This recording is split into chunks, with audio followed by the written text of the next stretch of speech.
Government ఉంది 2014 నుండి 19 వరకు ఉంది, 2024 నుండి ఇప్పుడు ప్రజెంట్ దాదాపుగా 20 నెలలు అయిపోయింది. మళ్ళీ చేసుకోవచ్చు కదా, సర్వే చేయించుకొని నా స్థలం ఇదేది చేసుకోవచ్చు కదా, ఎందుకు చేసుకోవడంలే చెయ్యరు.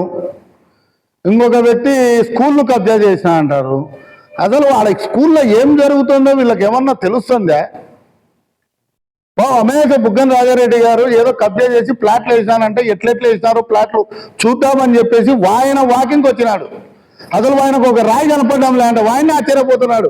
ఈడ ఒక రాయి లేదే, ఏమి లేదే, నేను కబ్జా చేసినాను ప్లాట్లు వేసినా అంటున్నారు, ఎట్లెట్లా మళ్ళీ ఈ రాళ్ళు వాళ్ళే ఎత్తుకపోయిరా అని చెప్తున్నాడు ఆయన. ఎందుకంటే పొద్దున్న లేస్తే దాంట్లో వాకింగ్ చేస్తున్నది 70% టీడీపీ నాయకులే కాబట్టి.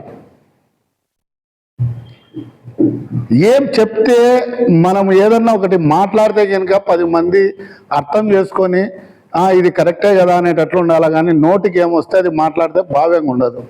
సరే, ఇంకా కబ్జాల గురించి మాట్లాడదామా? ఊరి అందరికీ తెలిసిన బావి ఒకటి ఉంది.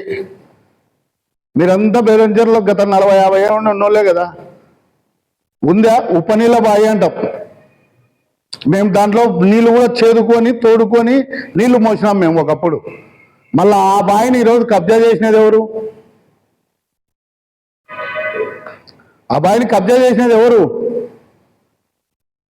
ఎప్పుడు దాని రిజిస్ట్రేషన్ జరిగింది?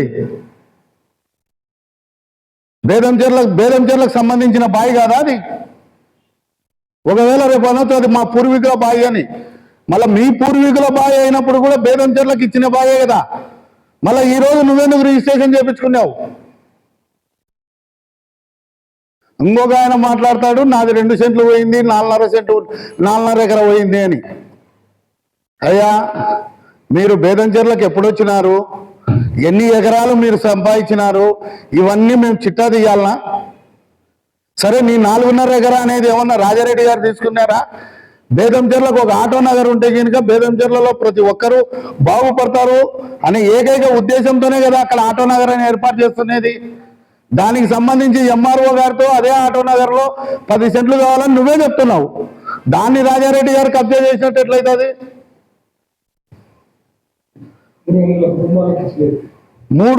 దాదాపుగా బేదంచెర్లలో ఆటో నగర్ పేరు మీద 300 కుటుంబాల కోసం ఇచ్చినది. అది ఎక్కడుందంటే ఏపీఐఐసిలో ఉంది. ఏపీఐఐసిలో ఉంది. ఇప్పుడు మీరు ఇంకోటి ఏమన్నారు, డబ్బులు ఎవరికి ఉన్నాయని. అది నువ్వు అడగాల్సింది మమ్మల్ని కాదయ్యా, ఏపీఐఐసి వాళ్ళని, ఎంఆర్ఓను. 20 నెలల నుండి గవర్నమెంట్ నుండి డబ్బులు ఎవరికి ఉన్నాయంటున్నారు. అసలు మాకు అర్థం కాదు. అదే మేము పరిపాలిస్తున్నామో వాళ్ళు పరిపాలిస్తున్నారా? 20 నెలల నుండి మీ గవర్నమెంట్ ఉండి ఈ రోజు డబ్బులు ఎవరికి ఉన్నాయంటారు?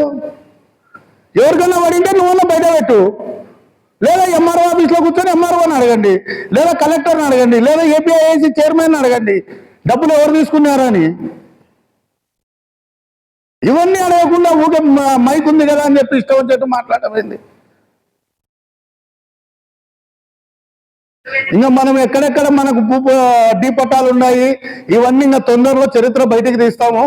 ఇడిచిపెట్టేది ఏముండదు, మీరే చెప్పినారు కాబట్టి ఇంకా మేము కూడా స్టార్ట్ చేస్తాం. ఎక్కడెక్కడ మనం ఏమేమి డీ పట్టాలు చేయించుకున్నామో, మనకు ఎన్ని ఎకరాలు ఉంది, నువ్వు బేదంచెర్లకు ఏ పొజిషన్లో వచ్చినావు, ఏం పని చేసినావు, ఈరోజు ఏ పొజిషన్లో ఉన్నావు, ఇవన్నీ ఇంకా తొందరలో బయట తీస్తాం. ఆ వ్యక్తికి ఖచ్చితంగా చెప్తున్నాం మేము. ఇంకొక ఆయన చరిత్ర చెప్పుకోవాలంటే ఇంకా బాగుండదు.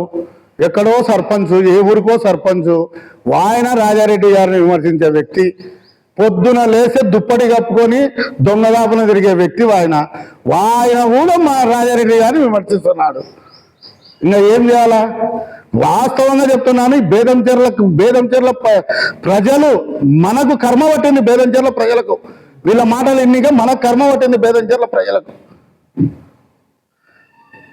రాజారెడ్డి గారు చంద్రబాబును ఎందుకు విమర్శిస్తాడంటే, ఎందుకు విమర్శించగలడంటే కనుక ఇదే ఆర్డీఓ ఆడ చెప్పే విషయమే మరుసటి రోజు మైక్ పెట్టి చెప్పినాడు, రాజారెడ్డి గారు కబ్జా చేయలేదు అని.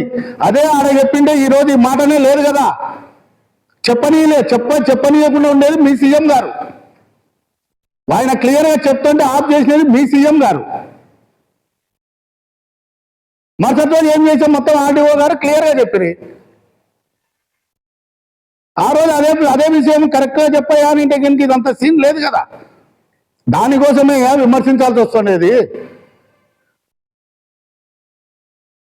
అది విషయం పూర్తిగా తెలుసుకోకముందే మీరు మైకులు పెట్టుకుని మాట్లాడరు. లాస్ట్కి ఏమో ఆర్టీఓ అసలు సంబంధం లేని మ్యాటర్ ఇది అని చెప్పి ఏమైంది?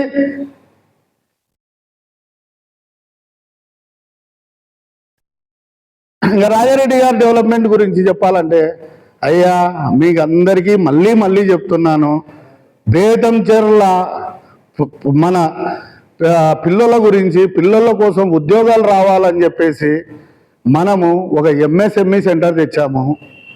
ఎంఎస్ఎంఈ సెంటర్ అంటే స్కిల్ డెవలప్మెంట్